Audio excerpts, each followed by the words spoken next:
kami dari tim 2 SMAK Menabur Harapan Indah. Nama saya Monica Angela Hartono. Nama saya Laurentius Brand Vicario.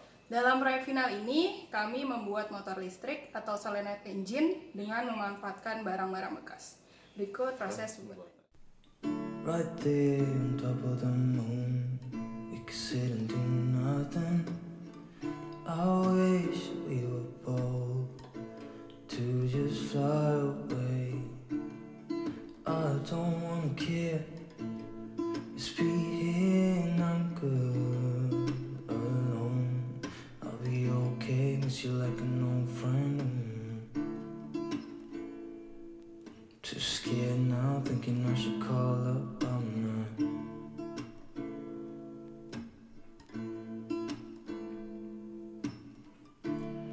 I think it's hard how we always wait another day. How we watch things that kids walk away.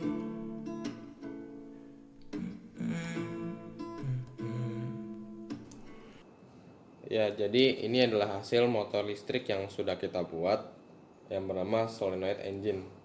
Sebenarnya prinsip kerja motor listrik ini sederhana terus mudah dipahami ya. Pertama, energi itu dialirin dari adaptor sini. Jadi ini bisa kita cabut, kita colok dulu. Nah, dari adaptor sini dia lari menuju ke sini. Nah, supaya bisa disambungkan ke sini, kita pakai namanya terminal kabel power. Di sini bisa dilihat ini plus, ini minus, ya. Nah, dari kabel ini kita pakai kabel biru buat disambungin ke yang lubang plus, dan yang hitam itu disambungin ke lubang minus. Nah, ini lurus. Nah, kabel biru yang tadi disambungin buat yang plus ini disambungin ke penjepit buaya yang warna merah. Yang merah ini tentu plus ya. Nah, terus yang hitam ini disambungin ke yang penjepit buaya warna hitam atau minus. Nah, yang plus ini disambungin ke ujung lilitan kawat yang udah diamplas. Karena kalau nggak diamplas tentu masih ada isolator atau emailnya.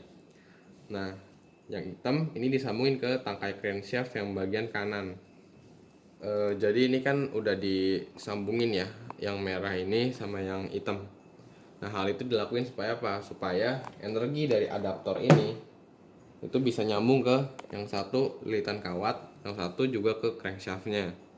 Nah, buat nyambungin aliran energi dari lilitan kawat ini ke crankshaftnya, kita pakai kabel biru di sini. Jadi kabel biru kita kupas ujung sama ujungnya. Nah, ujung yang satu ini kita sambungin ke lilitan kawat ujungnya nih yang sudah diamplas tadi, supaya isolatornya atau emailnya keluar ya, udah nggak ada. Yang satunya lagi kita tempel di kayu sini supaya dia bisa mantang gitu dan sedikit lah menempel sama dia punya crankshaft. Nah, sebelum dimasukin ke dalam sini, kita masukin ke dalam saklar di sini. Saklar ini gunanya buat apa? Jadi saklar ini gunanya untuk mengontrol on dan off-nya alat ini. Jadi contoh, kalau kita nyalain, nah dia nyala. Kalau kita offin, dia langsung mati. Nah, tujuannya tembaganya dibuat mencong seperti ini. Itu kan jadi crankshaft ini kan berputar nggak selalu kena. Jadi dia ada satu periode. Nah, setengah periode dia kenain tembaga, dan setengahnya lagi itu dia kembali ke sini dengan sisa-sisa gaya yang dikasih sama energi dari adaptornya ini. Nih. Jadi kita bisa lihat di sini. Kalau kita nyalain, nah, dia setengah periode kena si tembaganya dan setengahnya nggak kena. Dia setengahnya tuh balik dengan sisa-sisa gaya yang diberikan oleh tembaga ini. Jadi kalau misalkan on ya seperti yang kita ketahui ya, kalau saklar tertutup itu berarti dia nyambung semua ya, alhasil motornya ini menyala dan bisa gerak seperti ini. Ya. Kalau kita offin ya rangkaiannya terbuka, jadi aliran listrik itu tidak bisa nyambung satu sama lain. Jadi otomatis mesin motornya pun ikut berhenti.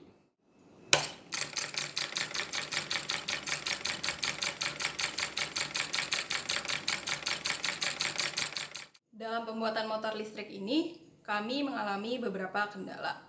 Salah satunya adalah motor listrik kami tidak dapat berputar dengan baik.